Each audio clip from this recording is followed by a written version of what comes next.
बिस्मिल्लाहिर्रहमानिर्रहीम। अस्सलाम वालेकुम। आज का जो हमारा लेक्चर है ये इंट्रोडक्टरी लेक्चर है और इसमें हम लोगों ने सॉफ्टवेयर इंजीनियरिंग के बारे में डिस्कशन करनी है कि हमारे पास सॉफ्टवेयर इंजीनियरिंग के बेसिक कॉन्सेप्ट्स कौन से होते हैं। मेरा जो ऑफिस है वो faculty hall computer science department में है, लेकिन अगर आप मेरे साथ ईमेल पे कांटेक्ट करना चाह रहे हैं तो ये मेरा ईमेल आईडी गिवन है, आप इसके ऊपर ईमेल के थ्रू मुझसे कांटेक्ट कर सकते हैं। आपको कोई भी इशू हो, कोई भी क्यूरी हो तो वो आप यहाँ पे कांटेक्ट करके रिजॉल्व करवा सकते हैं। हमारे पास ये वाला जो कोर्स है सॉफ्टवेयर इंजीनियरिंग कॉन्सेप्ट्स का, इसमें हमारे पास बेसिक ये इसका पर्पस है कि हमारे पास जो जो भी लोग इस क्लास में इन्वॉल्व होंगे उनको हम लोग ये बताना चाह रहे हैं कि हमारे पास जो सॉफ्टवेयर इंजीनियरिंग है उसके कौन से बेसिक प्रिंसिपल्स होते हैं, कौन सी ऐसी टेक्निक्स या टूल्स होते हैं जिनको यूज करके आप अपने सॉफ्टवेयर को बेहतर तौर पे डिजाइन कर सकते हैं। हमारा जो ये कोर्स है ये 3 क्रेडिट आवर्स का कोर्स है। इसमें थ्योरी जो है वो 3 क्रेडिट आवर्स की है। जो बेसिक गोल्स है इस सब्जेक्ट के वो ये है कि हमने बेसिकली एक कॉस्ट इफेक्टिव डेवलपमेंट स्ट्रेटजी बनानी है कि हमारे पास जो भी सॉफ्टवेयर्स होते हैं उन सॉफ्टवेयर्स को डेवलप करते हुए हमने किस तरह की टूल्स यूज करने हैं, कौन से डिसिप्लिन यूज करने हैं कि हमारे पास जो है ना वो कॉस्ट इफेक्टिव डेवलपमेंट हो सके। इसके अलावा हमने डिफरेंट टेक्नोलॉजीज को एनालाइज करना है और उनको एनालाइज करके हमने सॉल्यूशंस फाइंड आउट करना है और हमने ये देखना है कि हमारे पास जो डिफरेंट टेक्नोलॉजीज हैं वो डिफरेंट टेक्नोलॉजीज किस तरह की प्रॉब्लम्स या सिचुएशंस के लिए सॉल्यूशंस प्रोवाइड करते हैं। इसके अलावा हम ये देखेंगे कि हमारे पास कौन सी ऐसी बेस्ट प्रैक्टिसेस हैं जो कि फॉलो होती हैं सॉफ्टवेयर्स को डेवलप करने के लिए, ताकि आपको पता हो कि अगर आपने ये वाली प्रैक्टिसेस फॉलो की तो आप अपने सॉफ्टवेयर्स को बेहतर तौर पे बना सकते हैं। इसके अलावा हम थोड़ी सी क्रिटिकल थिंकिंग की तरफ जाएंगे कि आपके पास जितने भी सॉफ्टवेयर प्रोजेक्ट्स हैं उनके बारे में आपको क्रिटिकली एनालाइज करना चाहिए कि आपके पास किस तरह के प्रोजेक्ट्स हैं, किस तरह के सॉफ्टवेयर जो हैं वो उन प्रोजेक्ट्स को कैटर कर सकते हैं। इस कोर्स के लिए जो आपके पास रिकमेंडेड बुक है वो है आयन सुमरविले की सॉफ्टवेयर इंजीनियरिंग। इसके अलावा हम बहुत सारा कंटेंट जो है वो प्रेसमैन की जो बुक है सॉफ्टवेयर इंजीनियरिंग ए प्रैक्टिशनर्स अप्रोच उससे भी कवर करेंगे। इसके अलावा ये आपके पास रेफरेंस बुक है software engineering theory and practice की, और इसके अलावा फंडामेंटल्स ऑफ सॉफ्टवेयर इंजीनियरिंग को एज अ रेफरेंस हम यूज करेंगे। इन रेफरेंस बुक्स के अलावा भी बहुत सारा रेफरेंस मटेरियल होगा और वो हम लेक्चर में डिस्कस करते हुए हम देख लेंगे कि उसमें से कौन सा रेफरेंस मटेरियल किस पर्टिकुलर लेक्चर में कौन से टॉपिक के लिए यूज हो रहा है। आपके पास ये वाली जो बुक है कोर्स की, ये आपके पास ऑनलाइन अवेलेबल है तो आप इसको डाउनलोड कर सकते हैं सॉफ्ट फॉर्म में। आपको परचेज करने की जरूरत नहीं है, आप जस्ट इसको डाउनलोड करें और आप यहाँ से चीजें स्टडी कर सकते हैं। हमारे पास सॉफ्टवेयर इंजीनियरिंग कॉन्सेप्ट में जो सबसे पहला कॉन्सेप्ट है वो सॉफ्टवेयर्स का है। तो सॉफ्टवेयर्स के बारे में आप सबको पता है कि सॉफ्टवेयर्स हमारे पास कुछ सेट ऑफ इंस्ट्रक्शंस होते हैं जो कि हम अपने कंप्यूटर्स को देते हैं और हमारे जो कंप्यूटर्स होते हैं वो इन सेट ऑफ इंस्ट्रक्शंस को फॉलो करते हुए कुछ स्टेप्स फॉलो करते हैं और उनके अकॉर्डिंगली कोई फंक्शंस परफॉर्म कर रहे होते हैं। तो हमारे पास जो सॉफ्टवेयर्स होते हैं उन सॉफ्टवेयर्स के थ्रू हम अपने सिस्टम को इंफॉर्मेशन दे रहे होते हैं कि हम अपने सिस्टम से क्या काम करवाना चाह रहे हैं। हमारे पास सॉफ्टवेयर जरूरी क्यों होते हैं? सॉफ्टवेयर इसलिए जरूरी होते हैं क्योंकि हम ऐसा चाह रहे होते हैं कि हम जो भी काम कर रहे हैं, जो भी टास्क हमने परफॉर्म करना है वो हम एफिशिएंटली अगर परफॉर्म करवाना चाह रहे हैं तो हम उसके लिए सॉफ्टवेयर राइट कर सकते हैं। इसके अलावा अगर हम एक्यूरेट रिजल्ट्स लेना चाह रहे हैं तो वो एक्यूरेट रिजल्ट्स भी हम कंप्यूटर्स को इंस्ट्रक्शन देके वो एक्यूरेट रिजल्ट्स ले सकते हैं। जैसे आप इसके अंदर प्रिसीजन इन्वॉल्व कर सकते हैं। प्रिसीजन इन्वॉल्व करने का मतलब ये होता है कि आप जो रिजल्ट्स ले रहे हैं वो रिजल्ट्स जो है ना वो कितने डिजिट्स तक प्रिसाइजली आप देख सकते हैं या आपके पास कितने एक्यूरेट रिजल्ट्स जनरेट हो रहे हैं। इसके अलावा सॉफ्टवेयर जो होते हैं वो मोस्ट ऑफ द टाइम वहां पे हमें बेनिफिट कर रहे होते हैं, जहां पे हमने बार बार कोई एक सिंगल टास्क परफॉर्म करना होता है। तो उन रेपिटेटिव टास्क्स को परफॉर्म करने के लिए हम सॉफ्टवेयर्स राइट कर सकते हैं। जैसे आप कोई भी लाइन ऑफ कोड लिखेंगे तो वो लाइन ऑफ कोड अगर आप 100 टाइम्स रन करेंगे तो 100 टाइम्स आपको वही वाला रिजल्ट रिटर्न कर रही होगी। मैनुअली अगर आपको वो काम करना पड़े तो 100 टाइम्स आपको वही वाला काम दोबारा दोबारा करने में काफी प्रॉब्लम होगी। दैट्स वाई हमारे पास जो रिपीटेटिव टास्क्स होते हैं वहां पे हमारे पास एक बहुत अच्छी अपॉर्चुनिटी होती है कि हम इसके लिए कोई सॉफ्टवेयर बना लें। इसके अलावा जो सॉफ्टवेयर होते हैं वो हमारा टाइम सेव कर रहे होते हैं। जितने टाइम ड्यूरेशन में हम सॉफ्टवेयर के थ्रू कोई भी काम करवा रहे होते हैं या हम ऑटोमेट कर रहे होते हैं किसी चीज को, तो हम उस टाइम को सेव करके कोई और काम उस टाइम ड्यूरेशन में कर सकते हैं।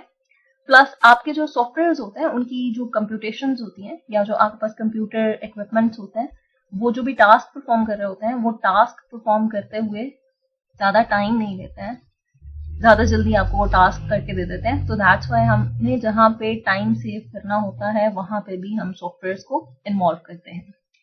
इसके अलावा हमारे जो सॉफ्टवेयर होते हैं वो हमें मैनेजमेंट और प्लानिंग बहुत अच्छी करके देते हैं। किसी भी टास्क के लिए आपने कोई प्लानिंग करनी है या आपने कुछ चीजों को मैनेज करना है तो आप उसके लिए सॉफ्टवेयर राइट कर सकते हैं। इसके अलावा आपने जितनी भी एक्टिविटीज परफॉर्म करनी है वो सारी की सारी एक्टिविटीज आपको आपके पास कुछ ऐसे असिस्टेंट्स होते हैं जो आपको ऑर्गेनाइज करके दे रहे होते हैं। फॉर एग्जाम्पल आपके पास एप्पल में जो पर्सनल असिस्टेंट है सिरी, उसके थ्रू आप बहुत सारी एक्टिविटीज परफॉर्म कर सकते हैं। जैसे अगर आपको किसी मीटिंग पर जाना है और उस मीटिंग के लिए आपको फ्लाइट बुकिंग करवानी है या आपको रिजर्वेशंस करवानी है या आपको छुट्टियों पे जाना है, आपको वेकेशंस पे जाना है, तो उन वेकेशंस के लिए आपको जितनी भी बुकिंग्स करवानी है वो आप उस पर्सनल असिस्टेंट के थ्रू करवा सकते हैं। तो दैट्स वाई हमारे पास जो सॉफ्टवेयर्स हैं वो सॉफ्टवेयर्स हमारी लाइफ में बहुत ज्यादा इन्वॉल्व हो चुके हैं। इन सॉफ्टवेयर्स को अगर हम इतना ज्यादा अपनी लाइफ में इन्वॉल्व कर रहे हैं तो इसका मतलब ये है कि ये चीज हमारे लिए काफी इम्पोर्टेंट हो गई है। अगर हमारे पास सॉफ्टवेयर इंपॉर्टेंट हैं तो हमें सॉफ्टवेयर के बारे में इंफॉर्मेशन भी होनी चाहिए। हमारे पास जो सॉफ्टवेयर होते हैं वो बेसिकली 2 टाइप के सॉफ्टवेयर होते हैं। या हमारे पास जेनेरिक सॉफ्टवेयर होते हैं और हमारे पास कस्टमाइज्ड सॉफ्टवेयर होते हैं। हम इनको फर्दर ब्रांचेस में भी डिवाइड कर सकते हैं, लेकिन हमारे पास जो 2 बेसिक ब्रांचेस होती हैं वो यही होती हैं। हम जेनेरिक सॉफ्टवेयर लेते हैं या हम कस्टमाइज्ड सॉफ्टवेयर ले रहे होते हैं। हमारे पास जो जेनेरिक सॉफ्टवेयर होते हैं इनको हम जनरलाइज्ड सॉफ्टवेयर भी कहते हैं। जनरलाइज्ड होने का मतलब ये होता है कि ये वो वाले सॉफ्टवेयर होते हैं जो हम जनरल पब्लिक के लिए डिजाइन करते हैं। ये जो सॉफ्टवेयर होते हैं ये स्टैंड अलोन सिस्टम्स होते हैं। स्टैंड अलोन सिस्टम का मतलब ये होता है कि ये किसी और सिस्टम के ऊपर डिपेंड नहीं कर रहे होते हैं अपनी फंक्शनैलिटीज को परफॉर्म करने के लिए। जो हमारे पास कस्टमर्स होते हैं वो कस्टमर्स की जनरल रिक्वायरमेंट्स को लेते हुए जेनेरिक सॉफ्टवेयर को डिजाइन किया जाता है। फॉर एग्जाम्पल हमारे पास जो माइक्रोसॉफ्ट ऑफिस का सॉफ्टवेयर है वो हमारे पास एक जेनेरिक सॉफ्टवेयर है। इसी तरह से हमारे पास प्रोजेक्ट मैनेजमेंट टूल्स होते हैं या सॉफ्टवेयर ग्राफिक प्रोग्राम्स होते हैं, वो हमारे पास जेनेरिक सॉफ्टवेयर होते हैं या जनरल पर्पस सॉफ्टवेयर होते हैं।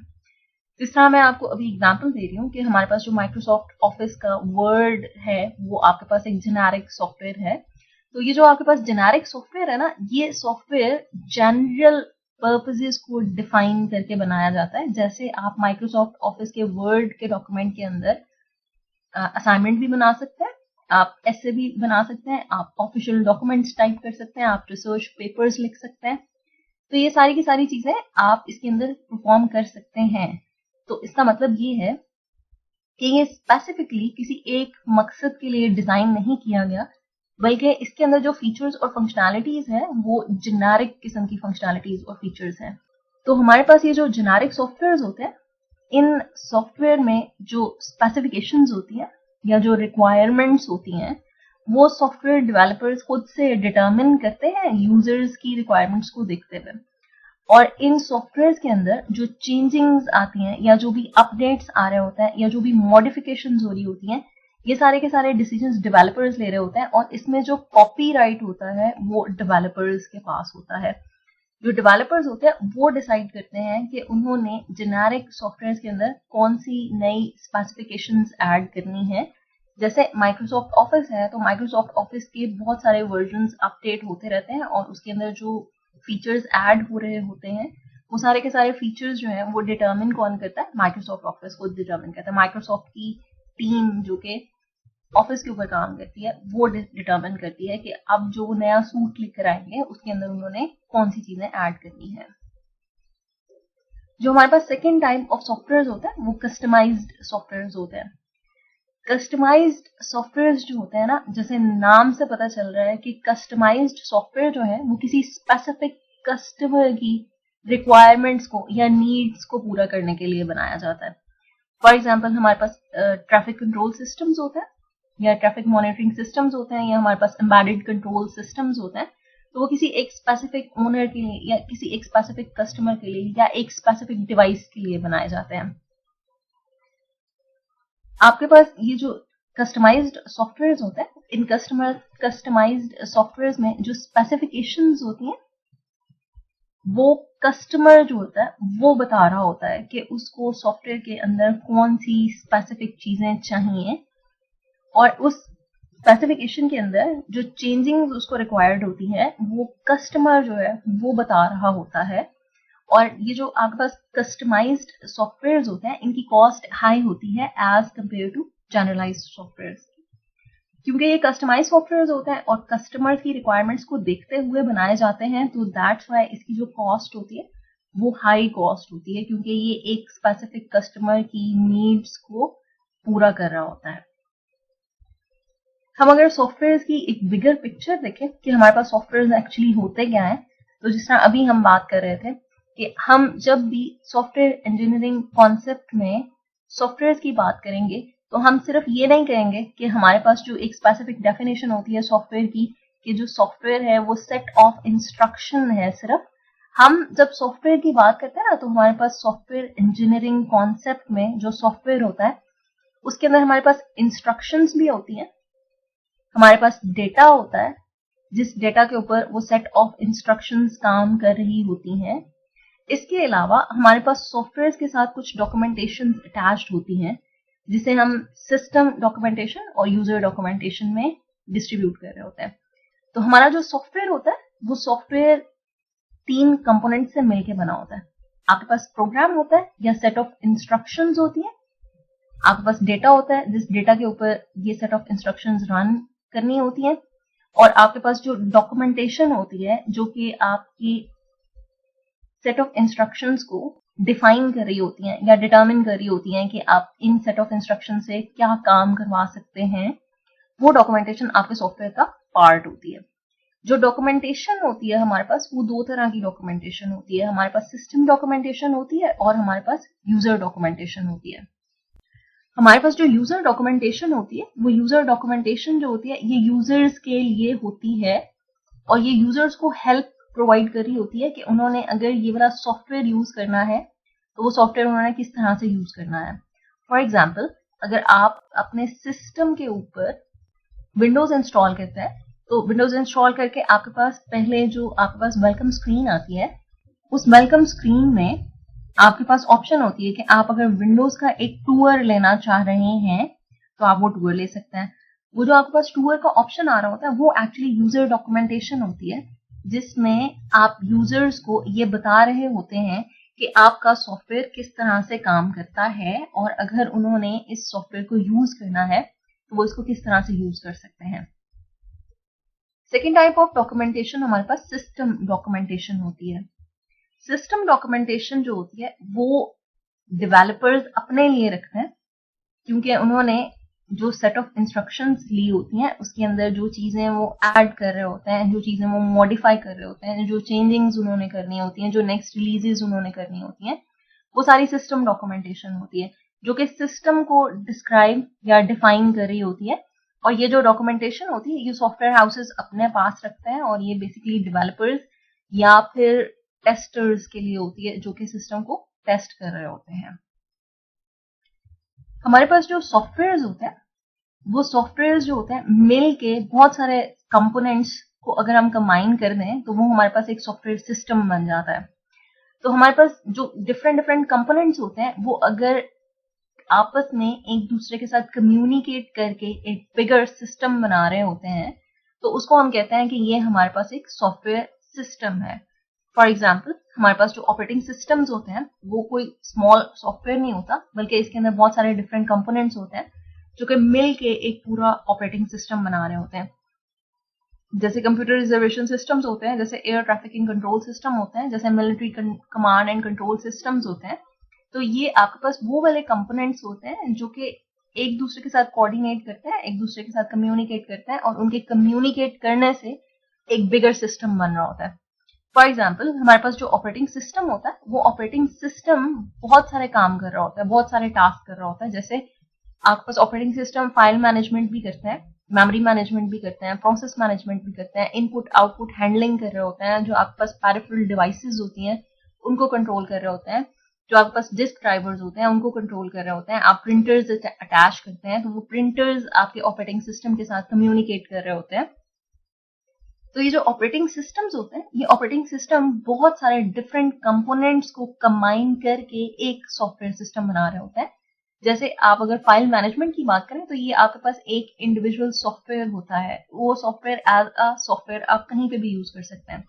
लेकिन जब आप इन बहुत सारे छोटे छोटे कंपोनेंट्स को आपस में कंबाइन करते हैं और एक बिगर सिस्टम बनाते हैं तो वो हमारे पास सॉफ्टवेयर सिस्टम्स होते हैं जो कि डिफरेंट कंपोनेंट्स के साथ कम्युनिकेट करके रिजल्ट्स प्रोवाइड कर रहे होते हैं। एक बहुत अच्छा सॉफ्टवेयर इंजीनियर है फ्रेड ब्रूक्स। फ्रेड ब्रूक्स जो है उसका ये कहना है कि हमारे पास जो सॉफ्टवेयर सिस्टम्स होते हैं वो सॉफ्टवेयर सिस्टम जो होते हैं ना वो मोस्ट कॉम्प्लेक्स थिंग होता है जो कि आप कह सकते हैं कि किसी भी ह्यूमन पर्सन ने उनके साथ डील अगर करना हो तो, क्योंकि जैसे जैसे आपके पास इसके अंदर कंपोनेंट्स इंक्रीज होते जाते हैं वैसे वैसे कॉम्प्लेक्सिटी इंक्रीज होती जाती है। आपको ज्यादा चीजों को डील करना होता है, आपको ये देखना होता है कि कौन से कंपोनेंट से क्या इनपुट्स आ रही हैं और वो किसी दूसरे कंपोनेंट के अंदर कैसे आउटपुट्स के तौर पे जनरेट होंगी, या किसी एक कंपोनेंट से जो आप आउटपुट्स जनरेट कर रहे हैं वो अगर आपने फीड ऑन करना है किसी और कंपोनेंट को तो वो किस तरह से फीड होगी, और अगर आप इस इनपुट को या आउटपुट को मॉडिफाई करेंगे तो उसके चेंजिंग्स डिफरेंट कंपोनेंट्स के ऊपर क्या होंगे। तो एक दूसरे के साथ कम्युनिकेट करवाना डिफरेंट कंपोनेंट्स को ज्यादा कॉम्प्लेक्स टास्क होता है। हमारे पास ये जो कॉम्प्लेक्स टास्क होता है ना सॉफ्टवेयर सिस्टम्स का, उनको डेवलप करते हुए बहुत ज्यादा प्रॉब्लम होती है। और जो हमारे पास प्रोजेक्ट्स होते हैं ना वो प्रोजेक्ट्स जब हम डेवलप कर रहे होते हैं तो उनकी डेवलपमेंट में बहुत सारे क्राइसिस आ जाते हैं। जैसे प्रोजेक्ट्स जो है वो लेट डेवलप होते हैं, जब वो लेट डेवलप होते हैं सॉफ्टवेयर तो उससे होता ये है कि वो सॉफ्टवेयर ओवर बजट हो जाते हैं। ओवर बजट होने का मतलब ये होता है कि आपने जो टाइम फ्रेम रखा हुआ है उसके अंदर आपने उसके हिसाब से कॉस्ट डिटरमिन की होती है, और जब आप चीजें डिले करते जाते हैं तो फिर उसकी जो कॉस्ट होती है वो इंक्रीज होना स्टार्ट हो जाती है। इसके अलावा जो सॉफ्टवेयर को डेवलप करने के लिए पहले अप्रोचेस यूज होती थी, उनसे जो सॉफ्टवेयर बनाए जाते थे वो अनरिलायबल सॉफ्टवेयर होते थे, यानी कि उसके ऊपर कस्टमर जो है वो बहुत ज्यादा रिलाय नहीं कर सकते थे। इसके अलावा जो सॉफ्टवेयर बनते थे पहले उनके अंदर बेसिकली ये होता है कि अगर आप कोई डिसिप्लिन अप्रोच अप्लाई नहीं कर रहे होते हैं तो उनको मेंटेन करना ज्यादा डिफिकल्ट टास्क होता है। इसके अलावा जो सॉफ्टवेयर पहले बनाए जाते थे वो बहुत पुअरली परफॉर्म करते होते थे और जो यूजर्स थे वो उन सॉफ्टवेयर से बिल्कुल भी सेटिस्फाइड नहीं थे। हमारे पास इसकी बहुत सारी एग्जांपल्स हैं सॉफ्टवेयर डेवलपमेंट क्राइसिस की, जिसके अंदर बहुत सारे इश्यूज जनरेट हुए हैं। कुछ अर्सा पहले ही गूगल का एक प्रोजेक्ट है गूगल नेस्ट थर्मोस्टेट। ये जो गूगल नेस्ट थर्मोस्टेट है ये बेसिकली बहुत ज्यादा सर्द इलाकों में हीटिंग प्रोवाइड करता है। तो ये बेसिकली थर्मोस्टेट जो है ना ये कोल्ड वेदर के अंदर लोगों को, जो इसके यूजर्स हैं, उनको एक स्पेसिफिक टेम्परेचर प्रोवाइड करता है।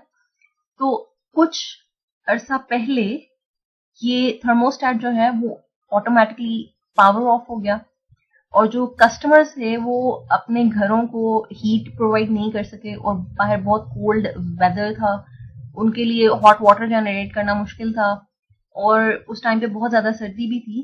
तो एकदम से ये जो टर्न ऑफ हुआ ना गूगल का थर्मोस्टेट, इसके पीछे रीजन ये था कि जो भी इसके पीछे बैटरीज उन्होंने लगाई हुई थी ना सॉफ्टवेयर की, वो बैटरीज जो थी वो ड्रेन आउट होना स्टार्ट हो गई। और जब बैटरीज ड्रेन आउट होना स्टार्ट हुई तो उससे इफेक्ट ये जनरेट हुआ कि जो सॉफ्टवेयर है उस वो जिस हार्डवेयर को ऑपरेट कर रहा था उसके अंदर से जो हार्डवेयर है उसने काम करना छोड़ दिया। और जब हार्डवेयर ने काम करना छोड़ दिया तो इसका मतलब ये है कि सारे के सारे जो हीटिंग सिस्टम था वो सारा का सारा डिस्टर्ब हो गया। इसके पीछे जब उन्होंने फाइंड आउट किया कि इसके पीछे रीजन क्या था कि बैटरीज जो है वो ड्रेन आउट होना स्टार्ट हुई थी, तो इसके पीछे रीजन उन्होंने ये फाइंड आउट किया कि जब उन्होंने अपने सिस्टम पे एक फर्मवेयर अपडेट किया तो वो फर्मवेयर जो है उसने बेसिकली ये वाला ग्लिच कॉज किया कि जो उन्होंने बैटरीज लगाई हुई थी उसने ज्यादा जल्दी उनको ड्रेन आउट करना स्टार्ट कर दिया। और जिस स्पेसिफिक टाइम ड्यूरेशन तक के लिए उन्होंने बैटरीज लगाई हुई थी उस टाइम ड्यूरेशन तक वो जो बैटरीज हैं वो काम नहीं कर पाई। इसी तरह से एक और एग्जाम्पल जो है वो यूएस प्रिजन मैनेजमेंट सॉफ्टवेयर की एग्जाम्पल है। ये जो प्रिजन मैनेजमेंट सिस्टम है, इस प्रिजन मैनेजमेंट सिस्टम में जो प्रिजनर्स हैं वो अपनी सजा के खत्म होने से पहले ही रिलीज होते रहे। और ऑलमोस्ट कोई 3200 प्रिजनर्स जो है ना वो उसने अर्ली रिलीज किए। और जो ये प्रॉब्लम थी, ये प्रॉब्लम ऑलमोस्ट 13 इयर्स तक चलती रही। तो ऑन एवरेज जो प्रिजनर्स अर्ली रिलीज हुए वो 49 डेज अर्ली रिलीज होते रहे। अब ये जो प्रिजनर्स हैं इनमें से बहुत सारे प्रिजनर्स ऐसे होंगे जो शायद बहुत ज्यादा क्रिटिकल किस्म के प्रिजनर्स होंगे जिन्होंने बहुत सारे ऐसे काम किए होंगे जिनसे सोसाइटी को खतरा हो सकता है। तो अगर उन प्रिजनर्स को 50 डेज या 49 डेज अर्ली रिलीज कर दिया जाए तो इसका मतलब ये है कि सोसाइटी को बहुत सारा खतरा हो सकता है। ये जो बग फाइंड आउट किया था ये यूएस की जो भी वहां पे जेल थी उसके अंदर ये वाला जो बग फाइंड आउट हुआ था ये तब फाइंड आउट हुआ था आफ्टर 13 इयर्स, जब वहां पे सुपरवाइजर जो है ना वो चेंज होके गया कहीं से। तो उसने फाइंड आउट किया कि ये जो सॉफ्टवेयर है ये जो कैलकुलेट करता है प्रिजनर्स के प्रिजन टाइम को या रिलीज टाइम को, तो वो उसके अंदर कोई प्रॉब्लम है। तो ये जो प्रॉब्लम थी ये बेसिकली कैलकुलेशन की प्रॉब्लम थी कि जो सॉफ्टवेयर था वो जो सॉफ्टवेयर कैलकुलेशंस परफॉर्म कर रहा था वो कैलकुलेशंस ठीक परफॉर्म नहीं कर रहा था। जैसे हम भी सॉफ्टवेयर्स में, आप लोगों ने भी बहुत सारे कैलकुलेटर्स बनाए होंगे शुरू में, तो वो जो कैलकुलेटर उसमें यूज हो रहा था वो कैलकुलेटर एक्चुअली सही से कैलकुलेशंस परफॉर्म नहीं कर रहा था। जैसे हम भी चीजों को राउंड ऑफ कर देते हैं तो वो राउंड ऑफ होके चीजें जो है वो कम या ज्यादा हो जाती हैं। तो इसी तरह से वो जो सॉफ्टवेयर था वो उसके अंदर कोई कैलकुलेशन मिस्टेक थी और उसने प्रिजनर्स को अर्ली रिलीज करना स्टार्ट कर दिया। इसके अलावा एक और जो एग्जांपल है सॉफ्टवेयर ग्लिच की, वो ये एग्जांपल हम डिस्कस कर सकते हैं कि पिछले दिनों अमेरिका में स्टारबक्स की जो कॉफी है, वो स्टारबक्स की कॉफी जो है उसके अंदर पेमेंट ट्रांजेक्शन्स का इशू आना स्टार्ट हो गया। और वो जो पेमेंट ट्रांजेक्शन है ना उसका इशू इतना ज्यादा आया कि जो कुछ स्टोर्स थे ना वहां पे जो कॉफी थी वहां पे लोगों को फ्री कॉफी जो है वो मिलना स्टार्ट हो गई। मतलब ये कि वहां पे लोग पे नहीं करते थे लेकिन वो जो पेमेंट की ट्रांजेक्शन होती थी वो पेड लिखी भी आ रही होती थी और लोग जो है वहां से वो फ्री कॉफी लेते रहे। यूएस और कनाडा में ऑलमोस्ट 60% स्टोर्स जो है स्टारबक्स के वो एक टाइम पे उनको क्लोज करने पड़े ताकि उनकी जो ट्रांजैक्शंस हैं उसको वो करेक्ट कर सकें और जो उनकी रूटीन बिजनेस है वो दोबारा से स्टार्ट हो सके। इसमें जो उन्होंने रीजन फाइंड आउट किया जो सॉफ्टवेयर का बग था वो बेसिकली ये था कि उन्होंने इसके अंदर जो रूटीन रिफ्रेश सिस्टम लगाया हुआ था ना, जैसे हम भी डिस्क हमारे ऑटोमेटिकली हमारी जो डिस्क होती हैं कंप्यूटर की वो रिफ्रेश हो रही होती हैं, तो वो जो रिफ्रेश थी ना उनकी रूटीन की जिसमें वो रजिस्टर्स को फ्लश आउट करते थे और फिर उसके अंदर नई ट्रांजेक्शन जो है वो राइट डाउन हो रही होती थी, तो वो उसका इंटरनल फेलियर था। उन्होंने उसको रिफ्रेश नहीं किया टाइमली और वो जो ट्रांजेक्शन थी वो वहां पे ट्रांजेक्शन जो है पेमेंट उनकी हुई भी थी। तो दैट्स वाई जो उनका सेंट्रलाइज्ड सिस्टम था उसके अंदर जो ग्लिच आया उसकी वजह से बहुत सारे लोगों ने कनाडा में और यूएस में स्टारबक्स की कॉफी जो है वो फ्री ऑफ कॉस्ट एंजॉय की। इससे कस्टमर्स ने तो शायद एंजॉय किया होगा लेकिन जो भी बिजनेस है उसको बहुत ज्यादा लॉस हुआ होगा। और इनफैक्ट जो सॉफ्टवेयर हाउस है उसको बहुत सारे पैसे पे करने पड़े होंगे स्टारबक्स वालों को, क्योंकि उनकी वजह से ये ग्लिच जो है या ये जो कॉज प्रॉब्लम जो है ये क्रिएट हुआ था।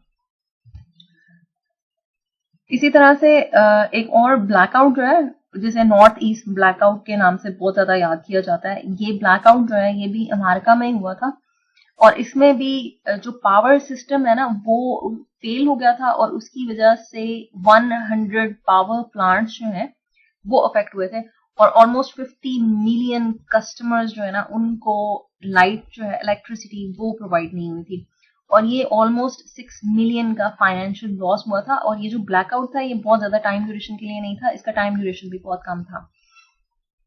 तो जो सॉफ्टवेयर इसमें प्रॉब्लम की थी वो सॉफ्टवेयर ने का जो एक पोर्शन था, जो कंपोनेंट था जिसके अंदर प्रॉब्लम राइज हुई थी, वो पावर मैनेजमेंट और मेंटेनेंस और मॉनिटरिंग सिस्टम था। वो मॉनिटरिंग सिस्टम जो है उसके अंदर कुछ मसला हुआ था जो कि मॉनिटरिंग ठीक से नहीं कर सका और उसकी वजह से ऑलमोस्ट 100 पावर प्लांट्स जो है वो एक साथ शट डाउन हुए, जिसकी वजह से ऑलमोस्ट 50 मिलियन कस्टमर्स जो है उनको प्रॉब्लम फेस करनी पड़ी। हमारे पास जो सॉफ्टवेयर होते हैं ना वो बहुत दफा लाइफ थ्रेटनिंग सिचुएशंस भी क्रिएट कर रहे होते हैं और उन लाइफ थ्रेटनिंग सिचुएशन की वजह से बहुत सारे जो लाइफ होती है वो डैमेज हो रही होती है। जैसे लंदन में जो एम्बुलेंस सर्विस थी, उस एम्बुलेंस सर्विस में उन्होंने जो सॉफ्टवेयर इंस्टॉल किया था वो लार्जेस्ट एम्बुलेंस सर्विस के अंदर इंस्टॉल हुआ था और क्योंकि वो लार्जेस्ट एम्बुलेंस सर्विस थी इसलिए उसके अंदर बहुत ज्यादा रिक्वेस्ट आती थी और उन रिक्वेस्ट को एंटरटेन करते हुए ओवरलोडिंग का प्रॉब्लम हो जाता था। उसके अंदर ओवरलोडिंग जब होती थी तो फिर ट्रैकिंग फेलियर हो जाता था, यानी कि जो घर है उसकी लोकेशन नहीं ट्रैक होती थी या जो भी एम्बुलेंस वहां से जा रही होती थी उसकी ट्रैकिंग लोकेशन नहीं फाइंड आउट होती थी और एक्सेप्शन मैसेजेस जो है वो जनरेट होना शुरू हो जाते थे। तो इन एम्बुलेंस सर्विसेज की अंदर जब से सॉफ्टवेयर इंस्टॉल हुआ तो कुछ ही अरसे में ऑलमोस्ट 46 डेथ्स जो है वो सिर्फ इस सॉफ्टवेयर की वजह से क्रिएट हुई। अगर ये सॉफ्टवेयर ना होता और मैनुअली वो लोग ये काम कर रहे होते तो वो लोग इन 46 प्रीशियस लाइव्स को सेव कर सकते थे। इसी तरह की एक और एग्जांपल जो है एरियान 5 है। एरियान 5 में ये बेसिकली एक स्पेसशिप थी जिसको डेवलप करने में, जिसको बनाने में, जिसको कंस्ट्रक्ट करने में ऑलमोस्ट 10 इयर्स लगे थे। 10 इयर्स के अलावा इसमें ऑलमोस्ट जो कॉस्ट थी इसकी वो तकरीबन $7 बिलियन की कॉस्ट आई थी इसमें। और जब ये स्पेसशिप लॉन्च की उन्होंने तो इसको क्रैश होने में ऑलमोस्ट 37 सेकेंड्स लगे। तो 10 साल की मेहनत में और $7 बिलियन की कॉस्ट से जो स्पेसशिप उन्होंने बनाई थी उस स्पेसशिप को लॉन्च करने के बाद ऑलमोस्ट 37 सेकेंड्स के अंदर वो स्पेसशिप वहीं पे क्रैश हो गई। जो इसमें प्रॉब्लम था वो बेसिकली ये प्रॉब्लम था कि उसके अंदर ना ओवरफ्लो एरर था। ओवरफ्लो एरर का मतलब ये है कि उसमें जो एक उन्होंने वेरिएबल क्रिएट किया था वो वेरिएबल जो है ना वो स्टोर कर रहे थे 64 बिट का वेरिएबल 16 बिट की स्पेस पे, यानी कि उन्होंने जो वेरिएबल डिफाइन किया हुआ था वो उन्होंने किया था 16 बिट स्पेस के लिए और जो वेरिएबल वो स्टोर कर रहे थे वो 64 बिट का स्टोर कर रहे थे। तो उस सिर्फ एक इतनी सी एरर की वजह से 10 साल की मेहनत और $37 बिलियन की जो कॉस्ट है वो वेस्ट हुई। इसमें जो डॉलर्स की मनी की और जो इसमें एफर्ट्स लगी थी उनकी तो वेस्टेज हुई ही थी, लेकिन सबसे बड़ा नुकसान जो हुआ था वो ये हुआ था कि जो पायलट उसके अंदर था वो ह्यूमन लाइफ जो वेस्ट हुई थी वो ह्यूमन लाइफ जो है वो दोबारा कभी भी वापस नहीं आ सकती। आप $7 बिलियन आप 10 इयर्स दोबारा से लगा सकते हैं, आप $7 बिलियन दोबारा से लगा सकते हैं, लेकिन वो जो एक पायलट की लाइफ वहां पे गई थी वो आप कितने बिलियन डॉलर्स, कितने मिलियन डॉलर्स भी लगा लें लेकिन आप उस लाइफ को वापस नहीं लेके आ सकते।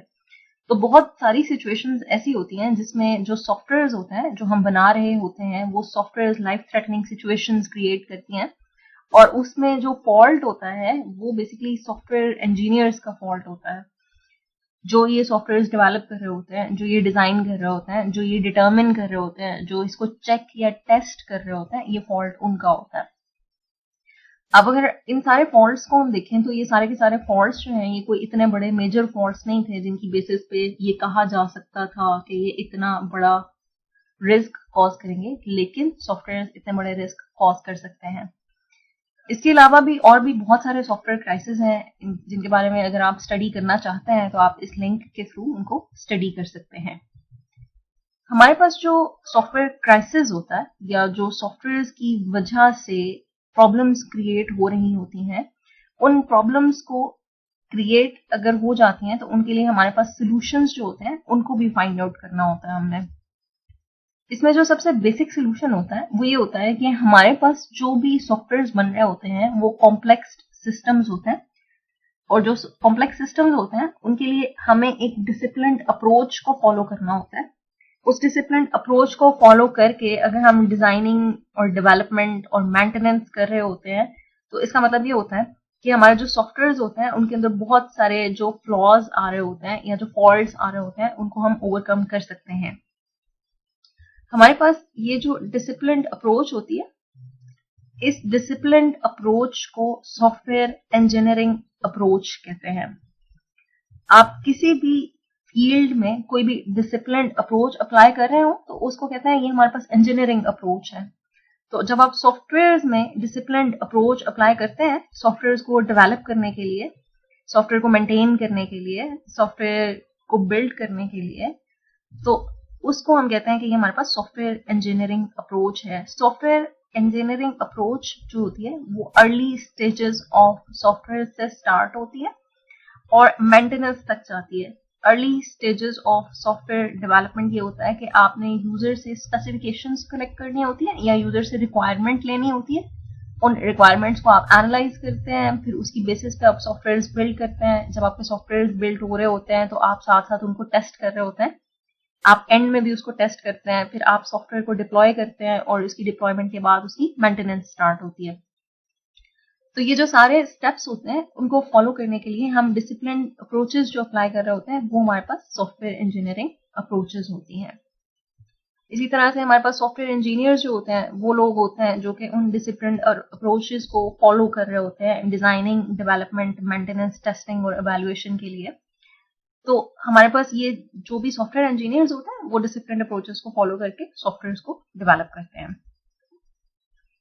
सॉफ्टवेयर इंजीनियर्स जो होते हैं वो क्यों जरूरी होता है? इसलिए जरूरी होता है कि अब हमारे पास जो सॉफ्टवेयर हैं वो आना ज्यादा स्टार्ट हो गए। हर चीज जो है वो ऑटोमेट हो रही है, हम हर चीज के लिए सॉफ्टवेयर को यूज कर रहे हैं।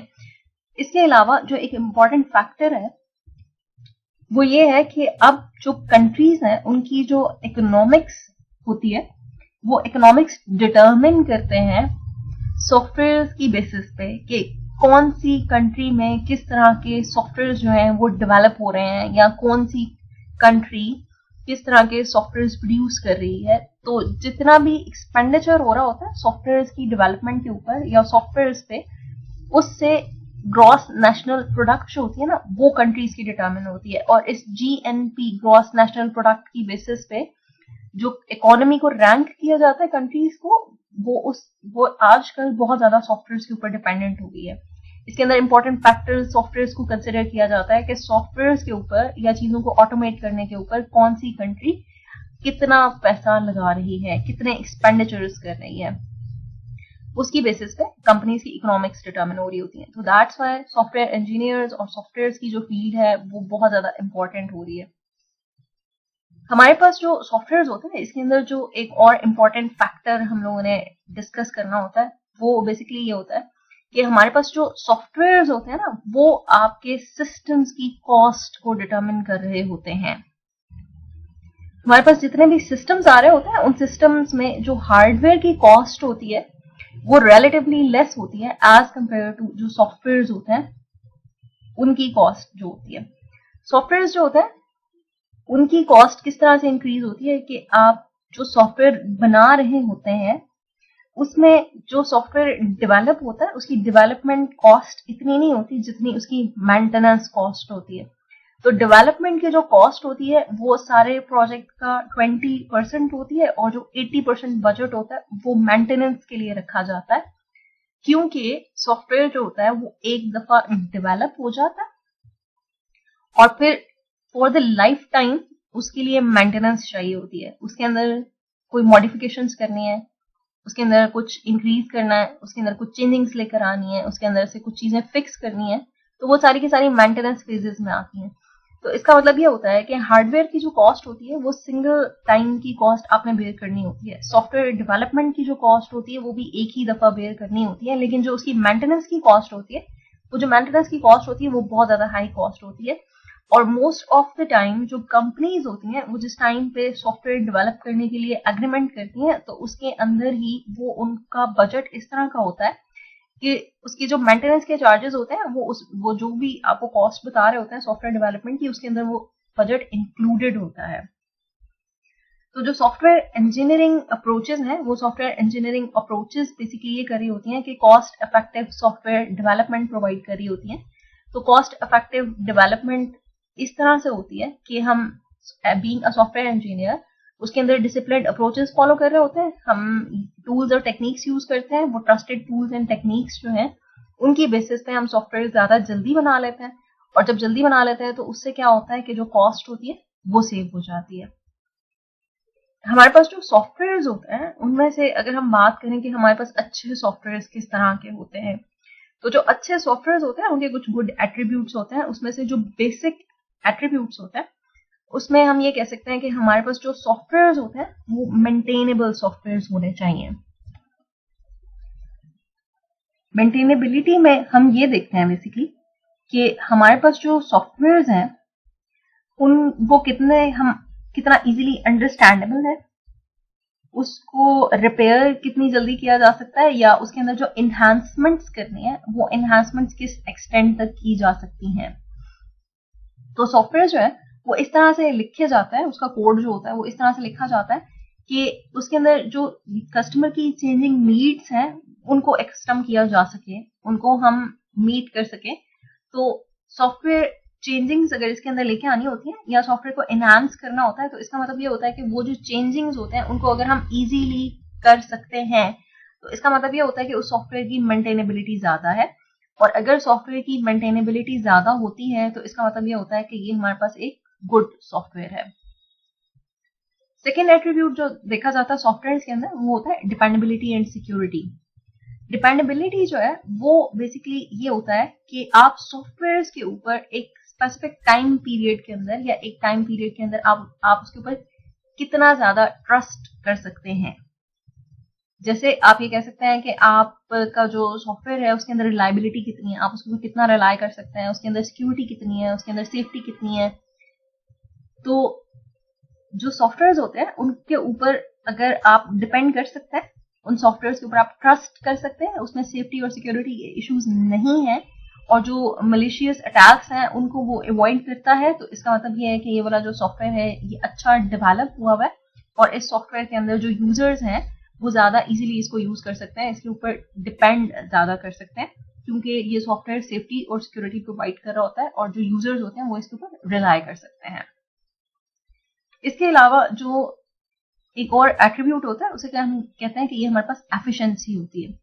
एफिशिएंसी का मतलब ये है कि आपके सॉफ्टवेयर ने अगर कुछ काम करना है तो वो उस काम को करते हुए जो सिस्टम के रिसोर्सेज हैं उनको कितनी अच्छी तरह से मैनेज करता है, या वो वेस्टफुल यूज जो है वो नहीं कर रहा होता, मेमोरी बहुत ज्यादा कंज्यूम नहीं कर रहा होता, प्रोसेसिंग साइकिल्स कंज्यूम नहीं कर रहा होता, लाइट वेट होता है। तो इसकी बेसिस पे ये कहा जा सकता है कि जो सॉफ्टवेयर है उसकी एफिशिएंसी बेहतर है, उसकी रिस्पॉन्सिवनेस अच्छी है, उसका प्रोसेसिंग टाइम अच्छा है, उसकी मेमोरी यूटिलाइजेशन अच्छी है, वो आपके सिस्टम को हैंग नहीं करता, आपके सिस्टम के रिसोर्सेज को ज्यादा अच्छे तरीके पे मैनेज कर रहा होता है। तो अगर आपका सॉफ्टवेयर एफिशिएंट होता है तो वो गुड सॉफ्टवेयर होता है। इसके अलावा जो और एट्रीब्यूट है वो एक्सेप्टेबिलिटी का एट्रीब्यूट है। एक्सेप्टेबिलिटी में ये देखा जाता है कि जो सॉफ्टवेयर बनाया जा रहा है वो जिन स्पेसिफिक यूजर्स के लिए बनाया जा रहा है वो टाइप ऑफ यूजर उसको कितनी अच्छी तरह से एक्सेप्ट कर सकते हैं, उसको अंडरस्टैंड कर सकते हैं, उसको यूज कर सकते हैं। इसके अलावा क्या जो सिस्टम जो पहले यूज करते रहे हैं उनकी तरह का ही ये सिस्टम है जिसको वो इजीली यूज कर पाते हैं या नहीं यूज कर पाते हैं, या वो उसको कंपैटिबल बना सकते हैं दूसरे सिस्टम्स के साथ। तो अगर तो सॉफ्टवेयर यूजर्स के लिए अंडरस्टैंडेबल है, यूजर उसको इजीली यूज कर सकते हैं, तो वो उसकी उस सॉफ्टवेयर की एक्सेप्टेबिलिटी जो होती है वो ज्यादा हाई हो जाती है। तो इस तरह के एट्रीब्यूट्स जो है वो सॉफ्टवेयर को गुड सॉफ्टवेयर की कैटेगरी में लेके आ रहे होते हैं। तो अगर बेसिक आपको सॉफ्टवेयर को डिटरमिन करना है कि सॉफ्टवेयर अच्छा है या नहीं है, तो इन चारों एट्रीब्यूट्स की बेसिस पे डिटरमिन किया जा सकता है। इसके अलावा बहुत सारे एट्रीब्यूट्स होते हैं जो कि हम देखते हैं किसी भी सॉफ्टवेयर को डेवलप करते हुए या सॉफ्टवेयर को बिल्ड करते हुए। हम नेक्स्ट लेक्चर में इंशाल्लाह और मजीद इसके ऊपर डिस्कशन करेंगे, लेकिन आप लोगों के लिए एक असाइनमेंट है जो कि आपकी नेक्स्ट मंडे को ड्यू है 28 सितंबर को। आपने करना ही है कि आपने कोई भी 5 लेटेस्ट इनोवेटिव सॉफ्टवेयर्स लेने हैं और उन सॉफ्टवेयर्स को आपने क्रिटिकली एनालाइज करना है कि उन सॉफ्टवेयर्स के अंदर किस तरह के ग्लिच हैं, और जो हम लोगों ने कैरेक्टरिस्टिक्स देखे हैं सॉफ्टवेयर के, वो जो सॉफ्टवेयर्स हैं वो इन स्पेसिफिक कैरेक्टरिस्टिक्स के ऊपर पूरे उतरते हैं या नहीं उतरते हैं। इसके अलावा ये जो आपके पास 5 इनोवेटिव आइडियाज होंगे, इनको देख के अगर आपको कोई और इनोवेटिव आइडिया आपके जहन में आता है तो आपको उसे ब्रीफली एक्सप्लेन करना है। आप जो असाइनमेंट्स है वो सबमिट करवाएंगे मेरे ईमेल आईडी के ऊपर। आप अपनी असाइनमेंट सीआर को ईमेल करेंगे। सीआर जो है वो एक फोल्डर में उसको जिप करके मुझे सेंड कर देगा इस ईमेल आईडी पे। आपके पास रात 12 बजे तक का टाइम है और आप अपनी असाइनमेंट सबमिट करवा सकते हैं इस ईमेल आईडी के ऊपर। इसके अलावा अगर आपको कोई भी कंफ्यूजन होगी इस स्पेसिफिक टॉपिक से रिलेटेड या असाइनमेंट से रिलेटेड, तो वो हम क्लास में लाइव सेशन में डिस्कस कर लेंगे इंशाल्लाह। Thank you so much. Allah Hafiz.